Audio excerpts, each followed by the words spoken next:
Urbit is a clean slate global computing platform. It's a complete redesign of programming.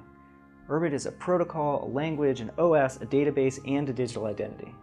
No one has ever tried to build anything like Urbit before, and Urbit is completely open source and patent-free. Urbit as a tool is designed to be a personal cloud server. A personal server is a complete redesign of the cloud user experience. Instead of running apps on the developer's machine, you'll run the apps on your own virtual computer. You'll own and control your own data, code, and identity. A lot of people have tried to build personal servers, but no one has succeeded yet. We think the personal server isn't a practical product if it means a personal Linux server on the public internet. My parents are not Linux system administrators. But if it's not on the internet, what network is it on? And if it's not running Linux, what's it running? Welcome to Urbit.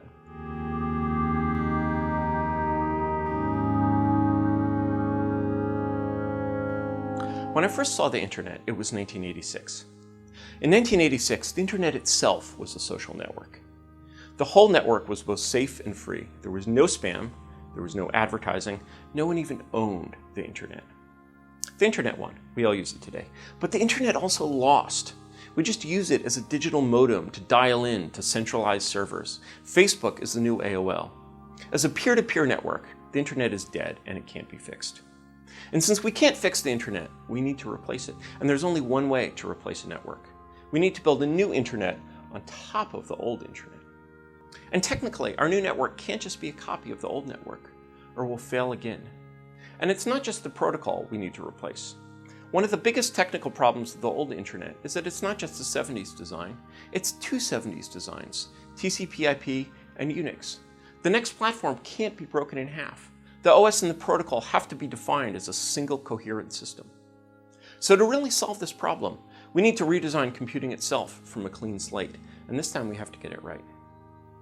I quit my job in 2002 to solve this problem. I finished the first full prototype of Urbit in 2013. I first used the internet in 1996.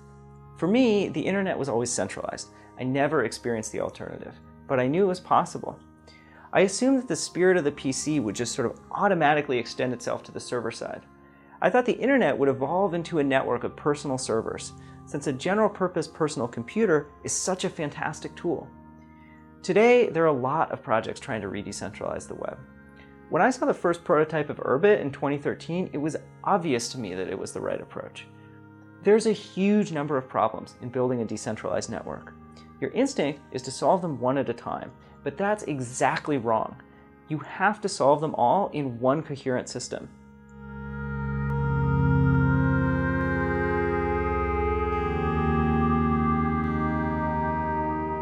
Let's take a quick technical look at Urbit from the programmer's perspective.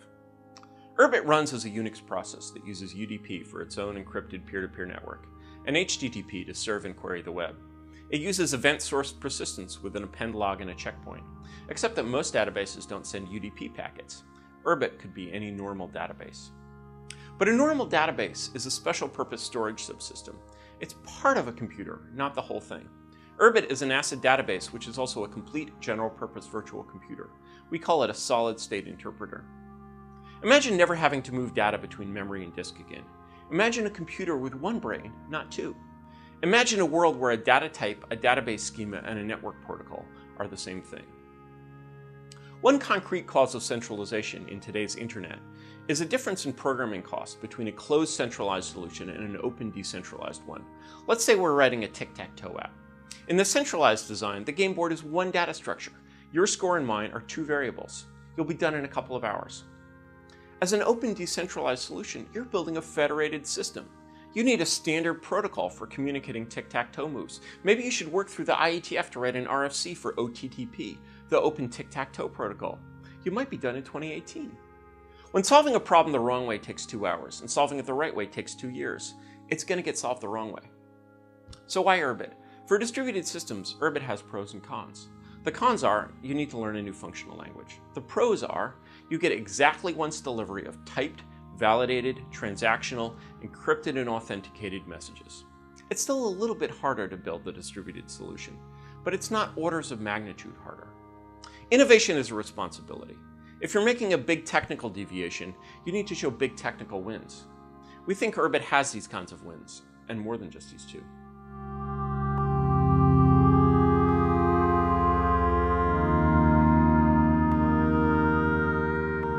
When we say Urbit is in beta, we mean a developer beta, not a beta for ordinary users.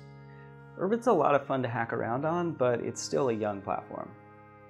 I'm a designer. I'm here because I care about building tools for human beings. So let's talk quickly about what Urbit will do for ordinary people in both the long and the short term. Your Urbit will store and process your data life stream, all the data that you generate actively or passively throughout your life.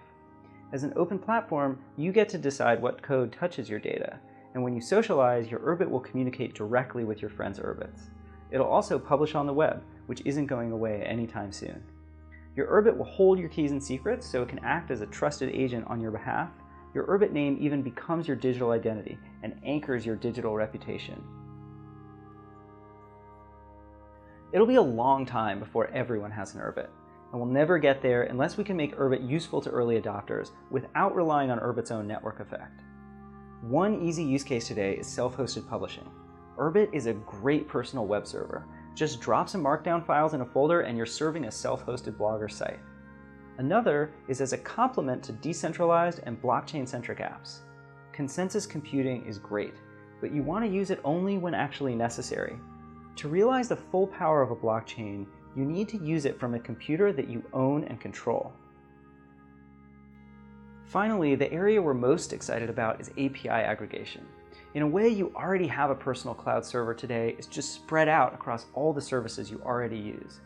It's a lot of work for Urbit to replace these services. It's a lot easier for Urbit to give you control over your data in one place by managing your services with their APIs.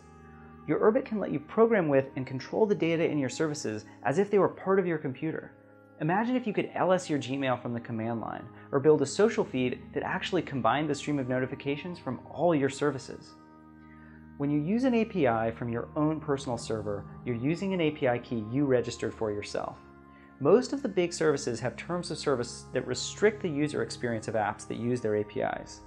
When you have your own computer, no one has the power to tell you what to do with it. Certainly, no one has a practical way to stop you from using or abusing API data in any way that you like. At the end of the day, Urbit is an open platform. We may not yet know what Urbit will be the most useful for. The future of Urbit lives in the imaginations of the developers who build on top.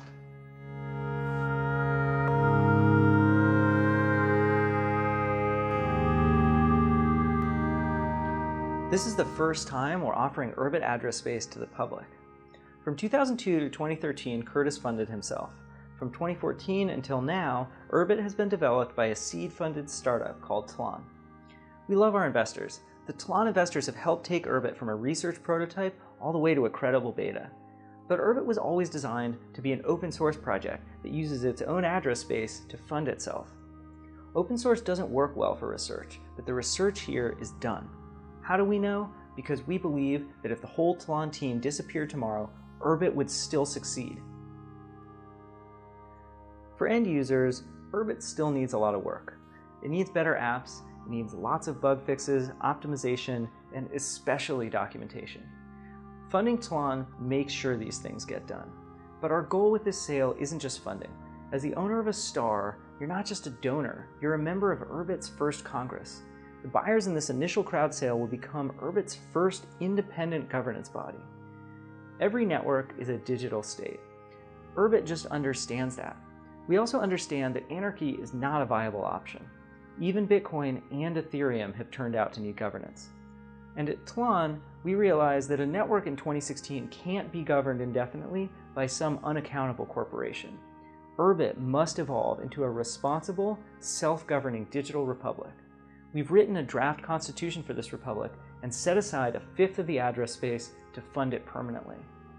But we can't control what Urbit actually becomes. That is up to you.